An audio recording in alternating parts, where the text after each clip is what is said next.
자왈, 군군, 신신, 부부, 자자, 먼 동방 땅에서 울려 퍼진 한 성인의 가르침입니다. 그리고 그 가르침은 먼 서역 땅의 한 군주에게도 전해졌으니 그 군주는 로마냐 왕국의 왕, 알바노 왕입니다. 그는 자신이 얻은 가르침을 이 땅에 정착시키려 합니다. 하지만 지금 그는 그저 위태로운 군주일 뿐입니다. 가르침을 후대에 전하려면 우선 나라를 안정시켜야 합니다. 우선 제가 백작 시절부터 하던 전쟁부터 마무리하겠습니다. 일단 전쟁은 이겼지만 이젠 일개 공작이 아닌 왕입니다. 이전과는 차원이 다른 과업이 저를 기다리고 있습니다. 우선 가장 중요한 과업은 막 물려받은 왕국을 안정시키는 겁니다. 현재 저는 5개의 공작 자기를 보유했습니다. 하지만 왕 이상의 자기를 보유한 왕이 3개 이상의 공작 자기를 보유하면 봉신들과의 관계에 큰 균열이 갑니다. 뿐만 아니라 티칼령 또한 제 통제 범위를 넘어섰습니다. 하지만 공작 자기를 파괴하기엔 위신이 부족합니다. 우선 제 차남인 지안프랑코에게 로마냐 공작력과 그 희야 백장령을 봉하겠습니다. 그리고 나머지 지칼령은 제 궁정 신하들에게 봉하겠습니다. 일단 분봉은 했는데 수입이 이상할 정도로 낮아졌습니다. 지금 보니 이글레시아스 금광이 점령되었군요. 제 금광을 탐내는 코르시카 공작의 만행이었습니다. 저희 어머니가 어떻게 얻을 땅인데 내줄 수 없습니다. 우선 적이 점령한 성부터 되찾읍시다. 그런데 전쟁으로 바쁜 와중 한 여인이 제 궁전을 찾아왔습니다. 그녀의 이름은 힐데가르트 폰 빙겐. 그녀는 뛰어난 인물임이 분명합니다. 그녀를 제 궁전에 초빙하겠습니다. 그녀는 특별한 글에 대한 영감을 갖고 있는 듯합니다. 그녀의 영감을 후원하겠습니다. 그리고 마침내 코르시카의 침공을 막아냈습니다.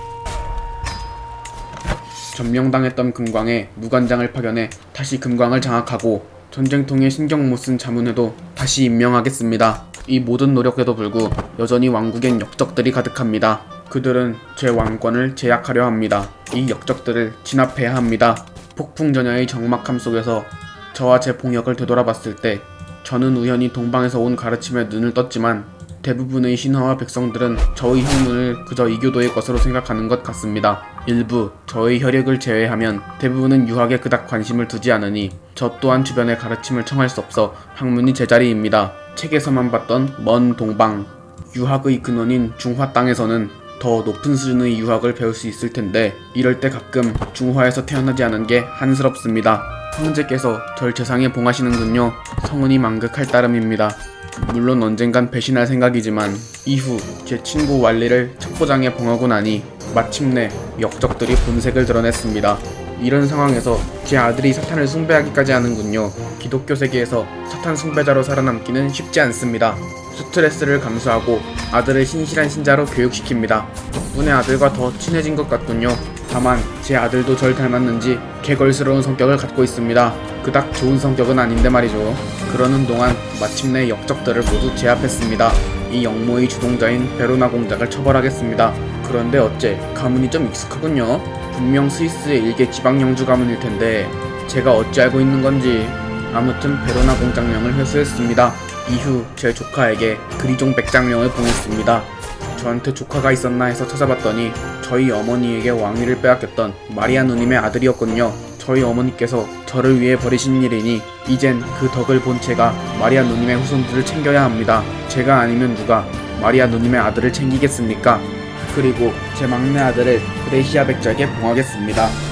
한편 아까 후원한 힐데가르트가 명작을 한 권 만들어냈습니다. 후원하길 잘했군요. 한편 엥게른 공작가가 노르웨이 왕위까지 차지했군요. 신성로마 제국의 영토가 엄청나게 확장됐습니다. 한편 제 아들은 연민어린 아이로 성장하는군요. 이젠 정말 더는 미룰 수 없는 중요한 일이 하나 있습니다. 바로 로타르 왕국 자귀를 파괴하는 것입니다.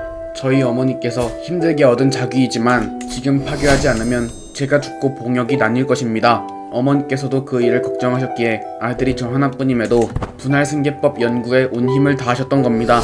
남방의 시칠리아 왕국은 레체 가문이 다스리고 있군요. 언젠가 이탈리아의 황제가 되려면 시칠리아도 정복해야 됩니다. 그런데 잠깐 한눈판 사이 베두인들이 시칠리아를 정복했습니다. 이거 참 문제군요. 신성한 유럽에 이교도들이 발을 들이다니 제 차남이 마침내 다 컸습니다. 제 차남도 저처럼 학문에 관심을 두고 있군요. 솔직히 장남보단 차남이 더 왕위에 어울릴 듯합니다. 제 차남 지안프랑코는 저와 비슷하게 유학자이며 어머니의 영향을 받아 팔팔한 녀석입니다. 반면 제 장남은 유학에 관심도 없고 전쟁에만 관심이 있군요. 마음 같아선 승객권을 박탈하고 싶지만 그랬다간 감당이 안 될 수도 있겠습니다. 언젠간 제 차남이 물려받을 수 있게 준비를 해야겠습니다.